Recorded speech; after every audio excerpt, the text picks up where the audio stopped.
Mesdames, Messieurs, bonsoir et bienvenue dans ce journal que nous ouvrons par ce communiqué du gouvernement. Le gouvernement informe l'opinion nationale et internationale que le jeudi 6 février, dans les environs de Takoutat, commune rurale de Djebok, à 140 km environ au nord-est de Gao, une douzaine d'individus armés a froidement abattu une trentaine de forains à bord de 2 véhicules dont l'un a été brûlé et l'autre emporté par les bandits. Par ailleurs, le même jour et dans le même secteur, un groupe d'assaillants a braqué un 3e véhicule de transport, enlevé puis abattu les hommes d'un campement nomade. À la suite de ces actes terroristes, une délégation ministérielle conduite par le ministre de la Sécurité, le général de division Sada Samake, a été dépêchée sur Gao pour s'enquérir des circonstances du drame. En cette douloureuse circonstance, le gouvernement du Mali présente ses condoléances les plus attristées aux familles des défunts et prie pour le repos de leurs âmes. Le gouvernement réaffirme sa détermination à faire toute la lumière sur ces assassinats crapuleux et à traduire les présumés auteurs devant la justice. Le gouvernement assure l'opinion nationale et internationale de sa disponibilité à conduire le processus de réconciliation nationale.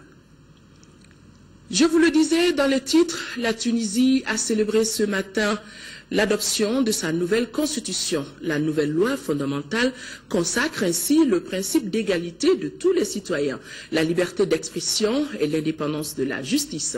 Cette fête qualifiée de celle de la démocratie a réuni plusieurs chefs d'État et de gouvernement au siège du Parlement, parmi lesquels le président de la République, Ibrahim Boubacar Keïta. Nous reviendrons sur ce reportage de nos envoyés spéciaux à Tunis, Brahima Koulibaly et Bourama Traoré. Le Premier ministre Oumar Tantamli, après Bruxelles, est élu depuis hier à Paris, où il a rencontré aujourd'hui plusieurs personnalités, parmi lesquelles son homologue Jean-Marc Ayrault. Au cours des échanges, il a été question des efforts accomplis par le Mali dans le cadre de la stabilisation après la crise politico-sécuritaire que notre pays a connue. Nous retrouvons nos envoyés spéciaux Amadou Sankaré et Tchédje Kamara. C'est Matignon qui a constitué la première étape de la série d'entretiens que le Premier ministre Oumar Tantamli a eu avec les autorités françaises. Après la visite de Bruxelles, il était tout à fait normal, selon le chef du gouvernement, de rencontrer les autorités françaises. Cette visite nous permet, au sortir de la conférence de Bruxelles, où nous avons rencontré l'ensemble de la communauté internationale, de venir tout particulièrement faire le point avec les autorités françaises, le Premier ministre, le ministre des Affaires étrangères, de l'évolution de la situation de notre pays. Nous sommes dans une phase de redressement, le Mali se reconstruit. Nous avions à cet égard, nous étions inscrits dans un cadre d'engagement réciproque avec la communauté internationale, avec la France, et il était important qu'à périodicité régulière, nous faisions le point de ce que nous avons mis en œuvre comme politique, comme réforme, et des engagements pris par la communauté internationale, de la manière dont ils sont réalisés. Au cours des échanges avec son homologue français, le Premier ministre a évoqué des avancées notables constatées sur le terrain. Le Mali se reconstruit et les difficultés demeurent. La situation sécuritaire reste fragile dans le nord, mais les perspectives sont chaque jour davantage meilleures. Bon, même s'il peut y avoir des ruptures dans la sécurité, comme il y en a eu.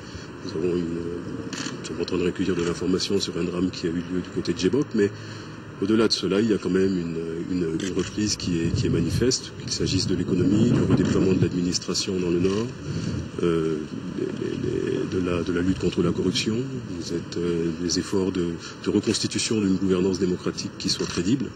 Les choses se remettent en place progressivement. Après Matignon, cap sur le quai d'Orsay, où le chef du gouvernement a rencontré cette fois-ci le ministre des Affaires étrangères, Laurent Fabius.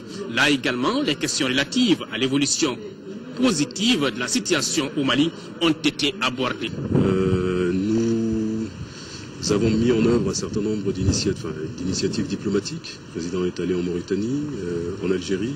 Nous avons souhaité l'intervention active de l'Algérie dans le processus comme facilitateur. Les premiers résultats sont prometteurs. Nous espérons progresser maintenant plus vite.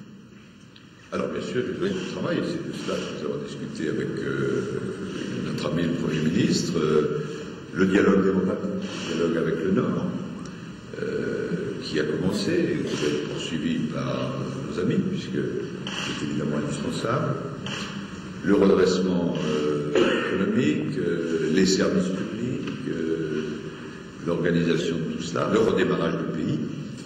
Et j'ai confirmé au Premier ministre malien, en lui demandant de transmettre les amitiés au président Keïta, que nous étions bien sûr aux côtés de nos amis maliens, aujourd'hui et demain, comme hier, et que nous nous réjouissions du tour compris des événements, même s'il reste évidemment beaucoup de travail à faire.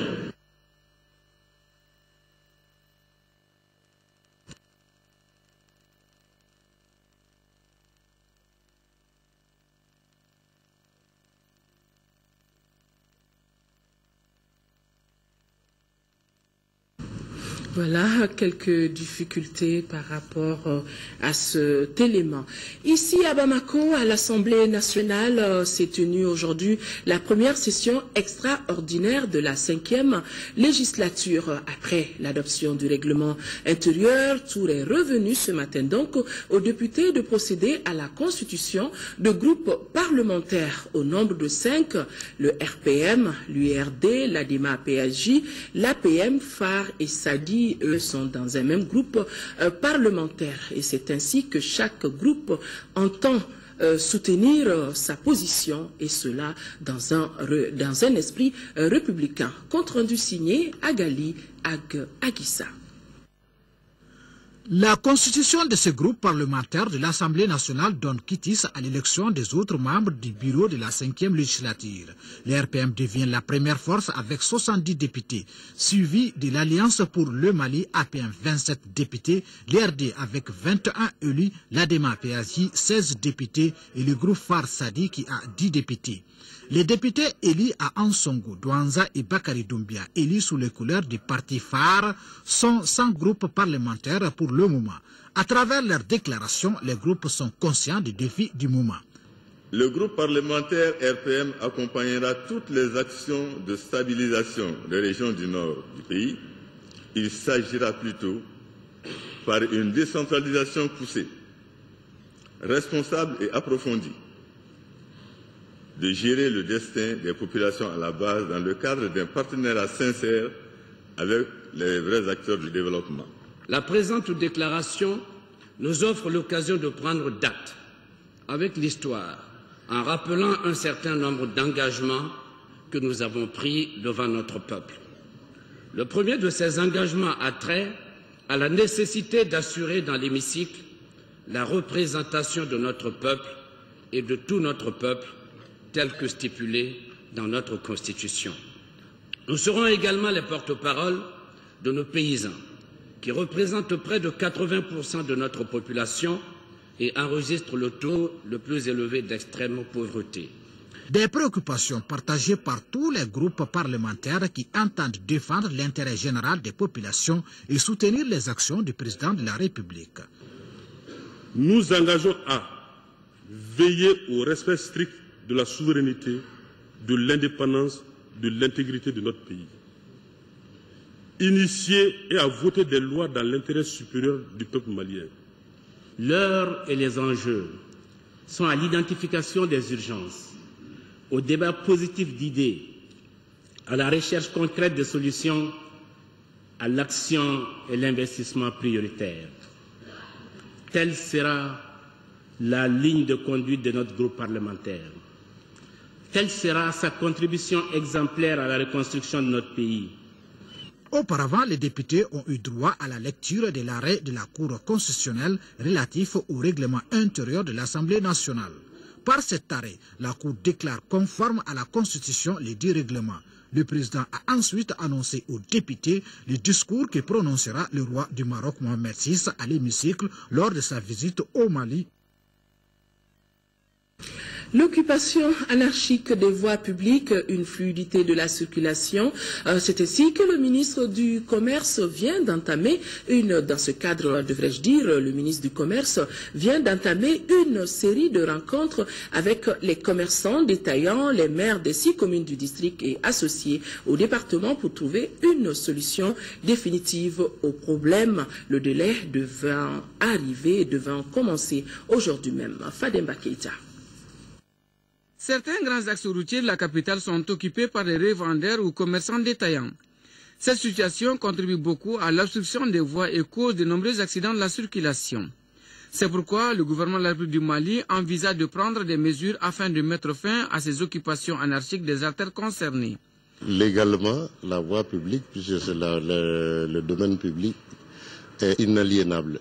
Donc même ceux-là, peut-être qui disposent d'autorisations, c'est des autorisations provisoires qui peuvent être annulées à tout moment. C'est vraiment pour la fluidité de la circulation, mais surtout pour la sécurité des personnes. Selon les représentants du ministre de l'administration territoriale, l'Ano Sotrama et certaines rues adjacentes sont entre autres les voies sous emprise des commerçants détaillants. Circulant à Bamako, il y a une occupation des trottoirs jusqu'à arriver à occuper les chaussées. La commission d'aujourd'hui s'était réunie pour mettre en place une structure de réflexion et de mise en œuvre des décisions du gouvernement, de rendre désormais les voies principales fluides dans tout le district. Une commission présidée par le ministre du Commerce sera bientôt mise en place afin de faciliter cette opération de déguerpissement des voies, prévue le 17 février 2014. Elle sera composée des maires des 6 communes du sud de Bamako, des présidents des syndicats et associations des commerçants, des représentants des ministères de la Justice, de l'urbanisme, de la politique de la ville, de l'administration territoriale, de la sécurité intérieure et d'autres acteurs évoluant dans le secteur. Sa mission est d'identifier et de recenser tous ceux qui sont sur les trottoirs détenteurs ou pas d'autorisation provisoire afin de leur trouver un nouveau site de recasement selon les autorités compétentes. Évaluation et diagnostic du système éducatif de notre pays, c'est le thème d'un séminaire qui a débuté ce matin. Organisé par le département de l'éducation, la rencontre permettra d'identifier les causes liées à la disparité de la performance de l'enseignement primaire pour proposer des solutions idoines. Fatoumata Kone. Pour relever les défis liés à l'enseignement primaire, il est nécessaire de revoir certains aspects du système éducatif malien. C'est pourquoi enseignants, directeurs d'école, conseillers techniques et partenaires sont en conclave au centre Awa Keïta. Ils doivent étudier le contenu d'un document de près de 70 pages. Cette étude a permis de tester le niveau d'études des élèves de la 2e année et de la 5e année. Comment faire en sorte que nos enfants apprennent mieux et qu'ils puissent, à travers les enseignements, apprentissages auxquels nous les soumettons, leur soient plus profitables et durables. Tel est le vrai challenge de notre système éducatif que nous allons devoir relever. Et l'atelier d'aujourd'hui est une des étapes de ce défi à relever. Au cours de la rencontre, 3 présentations ont été projetées. Il s'agit de la méthodologie de l'évaluation diagnostique au Mali, les résultats de cette évaluation, entre autres. Dans ces présentations, un accent particulier a été mis sur certains points. Les enfants qui ont redoublé, la première ou la deuxième, quand on a fait la mesure, on a en deçà des attentes. Donc ça veut dire que ce que les gens pensent par rapport au redoublement, ce n'est pas le fait que l'enfant redouble qu'il va réussir à l'école. Il faut faire une remédiation systématique par rapport aux acquis antérieurs qu'il n'a pas maîtrisés. Si ces acquis sont maîtrisés, on a beaucoup de chances que l'enfant réussisse. À l'issue de cette session, les enseignants vont identifier les causes de la baisse du niveau et proposer des solutions idoines susceptibles de renforcer la performance des élèves du primaire. 5 mois après la rentrée scolaire, près de 30% des écoles fondamentales restent encore fermées dans la région de Gao. Cette situation est due à l'absence chronique de plus, tenez-vous bien, de plus de 600 enseignants. Les acteurs et les partenaires de l'éducation, dont l'UNICEF, s'inquiètent et se concertent sur la question, d'où cette journée de plaidoyer en faveur de l'école. Gao, nous retrouvons le point de Drissa Akone. Depuis le lancement de la campagne Back to School, retour à l'école le 15 décembre dernier, la situation de l'éducation dans la région de Gao n'est pas à hauteur de souhait. Sur 604 écoles de l'éducation de base, seules 431 sont ouvertes. Le taux le plus faible concerne le cercle de Menaka avec 52 écoles fonctionnelles sur 117. Cette situation préoccupe l'administration scolaire, les collectivités et les partenaires de l'école. Cette situation-là, qui n'a que trop duré, qui en fait est en train de pénaliser des milliers d'enfants dont le seul souci aujourd'hui, espoir de demain, c'est d'aller à l'école. C'est pourquoi ils étaient tous là et ensemble ils ont fait des recommandations, des décisions très consensuelles, des décisions très pertinentes et ensemble nous allons les analyser. Les intervenants se sont surtout apaisantis sur l'absence des enseignants malgré la remise à chacun des 250 000 francs CFA octroyés par l'État. Au nombre des problèmes figurent l'insécurité et la dégradation des bâtiments dans certaines communes comme Telemsi, Tinahama, Anchawaj et Tarkinta. À la lumière de toutes ces réalités, des mesures s'imposent telles que l'application stricte des textes en la matière. Je crois que c'est le moment de regagner vraiment leur poste. Parce que quand on est mis dans ses droits, vraiment, il faut s'acquitter de ses devoirs. Il y a des enseignants qui sont en train de travailler aujourd'hui dans les ONG. Il y a des enseignants aujourd'hui qui sont en formation à Bamako. On ne peut pas admettre que dans un village, 5 enseignants sont là-bas, ils enseignent normalement, et un enseignant dit « je ne veux pas parce qu'il n'y a pas de sécurité ». Pour mieux coordonner les travaux, des décisions ont été prises, parmi lesquelles la réhabilitation des bâtiments et équipements des centres d'animation pédagogique, la pérennisation des cadres d'échange et l'amélioration de la sécurité. C'est la première fois depuis la libération que toutes les couches, à savoir l'administration scolaire, les syndicats, les collectivités, les partenaires et ONG, les forces armées maliennes et la MINUSMA se retrouvent pour échanger sur la situation scolaire dans la région de Gao. Madame le ministre de la Femme, de la Famille et de l'Enfant, à la tête d'une délégation, est à Addis Abeba, en Éthiopie, pour prendre part à la réunion préparatoire en vue de la 58e session de la Commission de la condition de la femme, réunion qui portera sur les défis et les réalisations dans la mise en œuvre des objectifs du millénaire pour le développement pour les femmes et les filles. La rencontre se tiendra au mois de mars prochain à New York. Il est donc attendu à Addis Abeba un document final reflétant la position de l'Afrique en vue donc de cette session de New York. Une information qui nous a été donnée par Alassane Djombele. Les travaux du 4e congrès ordinaire du syndicat autonome des greffiers et secrétaires de greffe et parquet ont commencé ce matin ici à Bamako. Les congressistes saisissent cette occasion pour débattre des défis qui attendent encore la famille judiciaire, notamment la professionnalisation du secteur. À l'issue des travaux, un nouveau bureau devra être mis en place. Compte rendu, Youssouf Diakité. 4e congrès du syndicat autonome des greffiers, secrétaires des greffes et parquets. Les participants mettent cette occasion à profit pour discuter des défis clés de la justice malienne. Ces défis sont particulièrement liés à la professionnalisation du secteur, à la lutte contre la délinquance financière. À l'issue des travaux, un nouveau bureau est mis en place pour un mandat de 3 ans. De 3 défis majeurs. Pour vraiment prendre le terrain de la lutte contre la corruption et la délinquance financière engagée par les pouvoirs publics, le syndicat autonome des greffiers, secrétaires de greffe et parquet demande plus d'attention de la part des autorités des pouvoirs publics. Le lieu pour moi de saluer l'initiative prise par les greffiers, secrétaires de greffe et parquet d'aller à une union des différents syndicats qui ont existé jusque-là. Et au niveau du ministère de la Justice, nous comptons sur chacun individuellement pris pour réussir donc cette cohésion. Le défi majeur que nous devons tous relever au cours de l'année 2014, qui a été placée sous le signe de la lutte contre la corruption par le président de la République, son Excellence Ibrahim Boubacar Keïta, et donc la lutte contre la corruption et la délinquance financière. Toutes les communications ont mis l'accent sur la cohésion et la compréhension mutuelle en vue de faire véritablement face aux défis.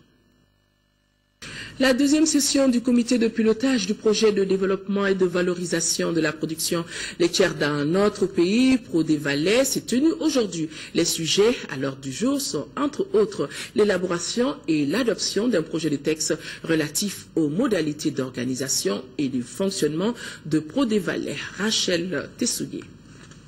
Le budget 2014 du projet de développement et de valorisation de la production laitière au Mali, ProDévalais, s'élève à 600 millions de francs CFA. Cette année, le ProDévalais compte renforcer les capacités techniques, organisationnelles et institutionnelles des acteurs de la filière lait. Il veut également implanter des industries de valorisation du lait cru local au niveau de chaque région. Les activités prévues pour 2014 sont les activités qui sont prévues dans les différents composants du projet. L'activité de construction, de renforcement des capacités opérationnelles, de la collecte du lait, qui se matérialise peut-être par la construction des centres de collecte de lait, qui seront au nombre de 6 durant l'année 2014. Le ProDévalais veut mettre en place un centre national d'insémination artificielle de vaches laitières. Aujourd'hui, plus que jamais, il apparaît indispensable de mettre en place un centre national d'insémination artificielle pour non seulement améliorer nos capacités de conservation des semences que nous importons, mais aussi et surtout de doter le pays de réelles capacités de produire nos propres semences à partir d'animaux à fort potentiel de production laitière issus de nos races. De sa création en 2009 à nos jours, le ProDévalais a installé à travers le territoire 28 centres de collecte de lait. Il a procédé à l'insémination de près de 8000 vaches. L'armée de l'air a 38 ans. L'événement a été fêté hier. À cet effet, une journée d'échange a été initiée par l'état-major de l'armée de l'air. Nous retrouvons Abdrahman Meiga pour son compte-rendu. Créée le 6 février 1976, l'armée de l'air a connu des moments de gloire, moments au cours duquel elle a apporté un appui conséquent dans la défense aérienne, le désenclavement, l'apport aux forces terrestres engagées dans différentes missions. À cela s'ajoute la coordination des opérations aériennes et plusieurs autres actions dans les domaines de la lutte contre les ennemis des plantes, des ravitaillements des troupes sur le front, sans oublier les actions humanitaires entreprises auprès des populations victimes des inondations. Après ces moments de gloire, que reste-t-il de l'armée de l'air? Aujourd'hui, l'armée de l'air manque surtout d'équipement. L'armée de l'air manque d'infrastructures, l'armée de l'air manque d'avions de combat, l'armée de l'air manque d'avions de transport, l'armée de l'air manque d'hélicos de combat, l'armée de l'air manque d'hélicos de manœuvre pour appuyer efficacement nos troupes terrestres et aussi pour participer pleinement à l'effort de développement socio-économique du pays. Malgré les insuffisances, l'armée de l'air avec les moyens de bord a joué un rôle déterminant dans la réussite du combat pour la libération des régions sous occupation terroriste, notamment la lutte farouche menée à Konna pour stopper les forces du mal et la mise en place d'une plateforme de coordination de l'espace aérien.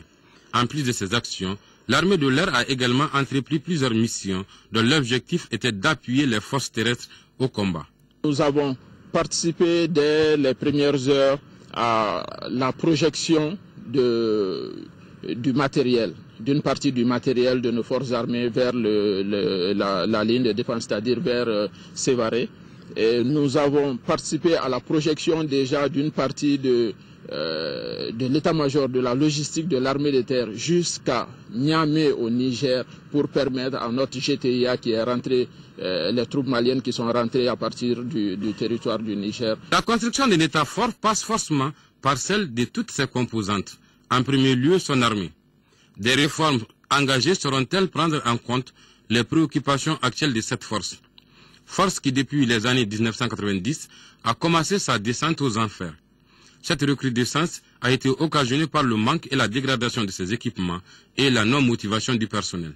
Aucune réforme centrée seulement à l'armée de l'air ne sera suffisante si cela ne se fait pas de concert avec la réforme des autres éléments, des autres parties des forces de défense et de sécurité. Actuellement, surtout dans la guerre que nous vivons actuellement, il faut l'armée de l'air indispensable. Sans avion, on ne peut mener des combats dans le Sahara. Vous avez vu nos amis qui sont venus nous soutenir.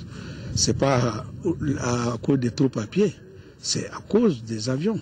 Pour traduire en acte sa volonté de réussir à tout prix ses ambitions, l'armée de l'air dispose à la base 101 de Sénou d'un centre de formation des pilotes. Ce centre, qui puise l'essentiel de ses éléments dans les séries scientifiques de l'université, apprend aux élèves pilotes les b.a.-ba du métier de pilote. Après cette formation de niveau 1, ces apprenants sélectionnés sur la base de leur performance se spécialiseront dans les grandes écoles. Une vigilance accrue le long du cordon douanier dans la région de Sikasso a porté fruit, et c'était dans le but de pouvoir traquer des malfrats et autres trafiquants. C'est ainsi que la brigade mobile d'intervention de Bougouni vient de mettre la main sur 2 trafiquants qui tentaient tout simplement de faire passer plus d'une trentaine de briques de chanvre indien, 2 hommes, même mode opératoire. C'était courant janvier. Compte rendu, Sékou Konaté. 2 trafiquants avec eux 37 briques de chanvre indien de 2 kilos chacune, disséminées dans des sacs banalisés d'écoliers ou d'ordinateurs.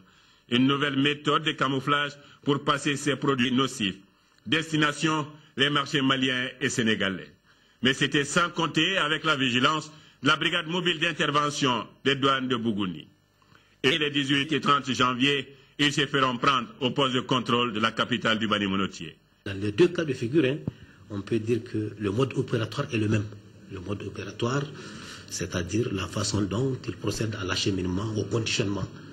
Et que Dieudonné et Amadou présentent des similitudes par rapport à cet acheminement.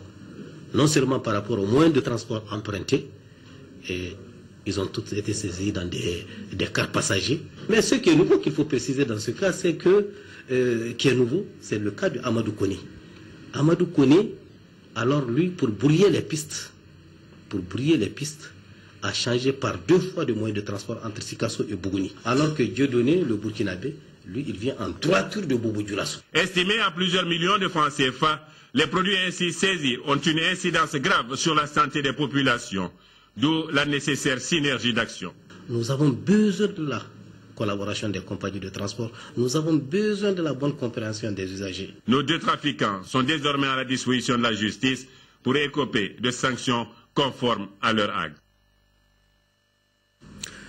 La cérémonie de clôture du programme HITT, Grand Impact sur la formation au tourisme, a eu lieu ici à Bamako. Ce programme fut initié par l'Organisation néerlandaise de développement, SNV, financée par l'Union européenne. L'objectif de ce projet était de renforcer les capacités des personnes peu qualifiées du secteur informel travaillant dans le secteur touristique, nous dit Rachel Tessoudi. Au terme de 3 années d'exécution, le programme HIT, Grand Impact sur la formation au tourisme, se termine au Mali, avec un résultat de 1306 personnes formées. Elles ont été formées dans les domaines de la cuisine, de l'anglais et du recyclage des déchets. Les personnes touchées furent les acteurs du tourisme, les tenanciers de petits restaurants et les GIE en charge de l'assainissement. Il est ressorti 3 métiers, la cuisine, à travers la formation, valorisation des mets traditionnels, l'assainissement avec la formation, récupération et valorisation des déchets, et également l'anglais pour les acteurs du tourisme. Donc, ce sont des modules de formation qui ont été développés selon l'approche par les compétences, de manière à ce que les besoins réels de ces acteurs-là soient vraiment prise en compte. Les bénéficiaires de ce projet sont ravis d'avoir pu renforcer leurs capacités dans ces domaines. Les GIE quand même ont suffisamment bénéficié de ces programmes, et en termes de revenus, en termes d'organisation et en termes de promotion. Le programme HIT est un programme qui couvre 7 pays dans le monde, dont 4 en Afrique. Il vise à accroître les revenus des travailleurs du secteur informel grâce à la formation professionnelle. L'autre titre phare de ce journal, c'est le lancement hier de la 10e édition du festival sur le fleuve Niger. Le thème est adapté au contexte actuel, diversité culturelle et unité nationale. C'est donc dans une parfaite communion, ambiance féerique, que les festivaliers venus d'Afrique, d'Europe, d'Amérique ont assisté à un opéra-ballet intitulé Maoula. Nos envoyés spéciaux, Mohamed Diarra, Cheikh Oumar Sangaré, Seydou Sissoko ont été émerveillés devant le spectacle.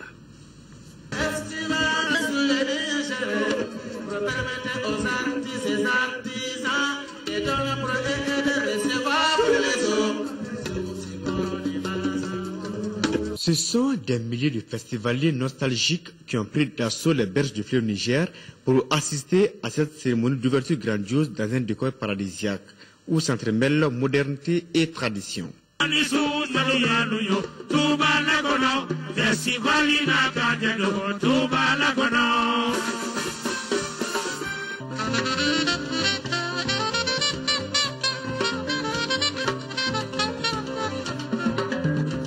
Cette édition proscrise la 10e du genre à pour thème diversité culturelle et unité nationale. La particularité de l'édition 2014 est la caravane culturelle pour la paix. Elle est la rencontre de 3 festivals. Le festival Taraghit du Maroc, celui au désert et le festival sur le Niger. Donc c'est ce bel exemple que nous avons souhaité magnifier de fraternité, mais de message de tolérance réciproque, de compréhension de la différence. Parce qu'on peut décréter des lois pour le vivre ensemble. Mais nous, acteurs culturels, nous avons pensé qu'il faut vivre ensemble. Espace d'échange et de rencontres, le festival sur le fleuve Niger s'est illustré comme l'un des rendez-vous culturels incontournables dans le monde. Une notoriété qui rassure les autorités nationales.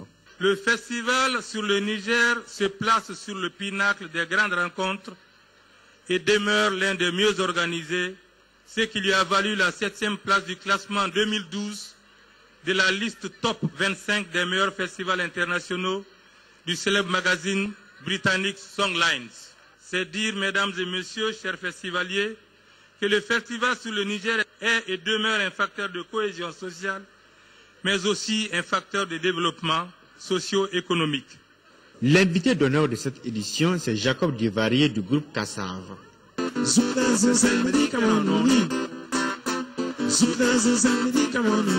Le moment fort de cette cérémonie d'ouverture a été l'opéra-ballet intitulé Maoula, un spectacle d'1h30 qui réunit une cinquantaine de comédiens. Maoula, qui signifie grandeur, retrace ce moment sobre de l'histoire du Mali, de l'occupation des régions du Nord à sortie des crises qui a vu l'élection du président de la République.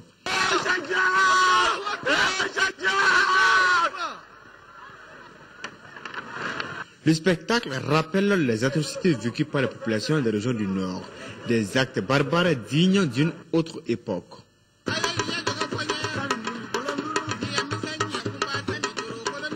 Un moment de souvenir mais aussi d'émotion. Le bateau Mali a donc tangué mais n'a pas chaviré.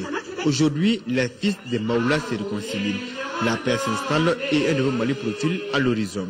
Et chacun doit apporter sa pierre pour la reconstruction. Tel est l'enseignement que l'on peut tirer de cette grande première qu'est cet opéra-ballet. Une œuvre de Fodé Moussa Sidibé et mise en scène par Kadjike Leko Traoré. C'est lui qui a mis en scène.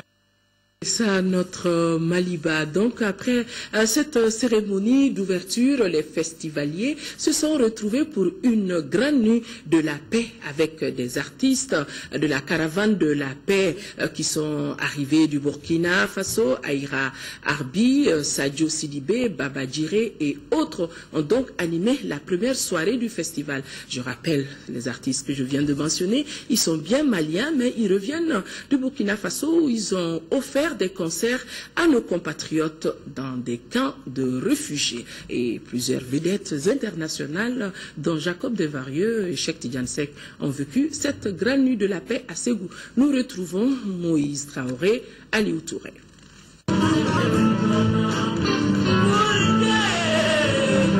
Les artistes de la caravane de la paix et de la réconciliation du festival au désert ont émerveillé le public du festival sur le Niger. Aïra Arabi, les voix du Mali avec Petit Goro et Mariam Kone et le groupe Amanar ont animé la grande nuit de la paix pendant plus de 3 heures. Moi je trouve qu'il y a du boulot parce que souvent ça reste sur un accord, bon, il faudrait peut-être faire évoluer un petit peu, mais je pense qu'eux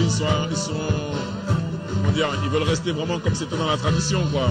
Ce qui est un peu dommage parce que ça se limite vraiment aux gens qui connaissent cette musique-là. Mais s'ils veulent aller un peu plus loin, il faudrait ouvrir un petit peu, quoi.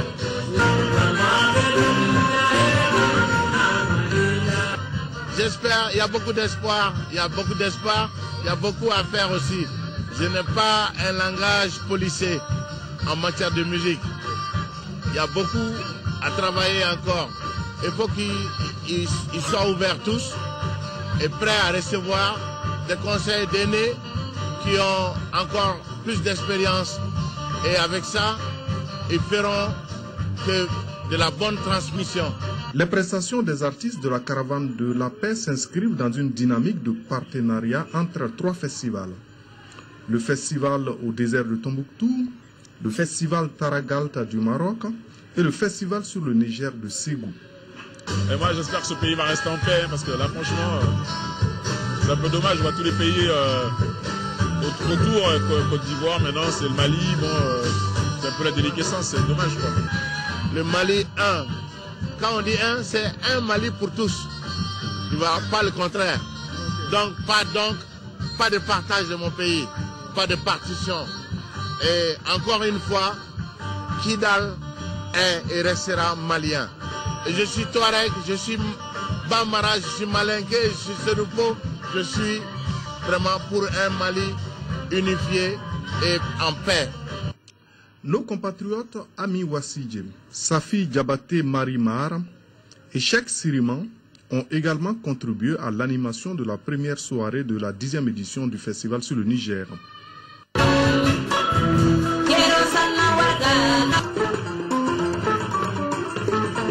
Le millier de spectateurs avait à sa tête le ministre de l'Artisanat et du Tourisme du Mali. Du beau monde à Ségou, et on va rester avec Madame le ministre de l'Artisanat et du Tourisme qu'on vient de voir très bien habillée pour présenter à ce festival de Ségou. Elle a profité donc de son séjour pour visiter quelques départements relevant de son ministère. C'est ainsi qu'elle a eu à visiter certaines potentialités de la région en matière de création d'emplois et de promotion du secteur touristique. Nous retrouvons Kandé Silla.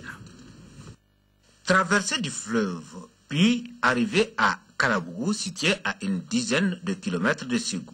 Kalabougou, qui a accueilli le ministre de l'Artisanat et du Tourisme, est surtout réputé pour la dextérité des femmes de cette localité de Frako en matière de poterie. Une activité qui mobilise plus de 200 femmes regroupées au sein de la coopérative des potières de Kalabougou. Rencontre avec les notabilités, puis visite guidée des sites de confection, de l'extraction au mélange du banco jusqu'au produit fini, et à l'issue des entretiens avec les femmes, Madame le ministre et sa délégation ont pu mesurer les possibilités réelles du secteur en matière de création d'emplois.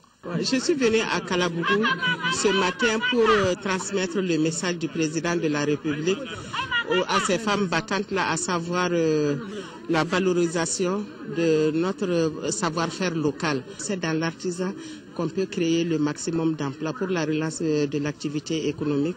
Tout en prenant bonne note de quelques difficultés relatives au renforcement des capacités, Mme Berthe Aïssata Bengali a réitéré aux femmes de Kalabougou l'accompagnement nécessaire des autorités.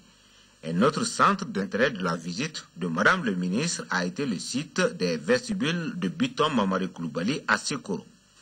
Je pense que c'est un circuit touristique qu'il faut vraiment exploiter. C'est un circuit qui est l'un des plus importants dans la région de Ségou. Donc j'exhorte les Maliens, les scolaires à venir visiter ce vestibule-là et la tombe de Biton.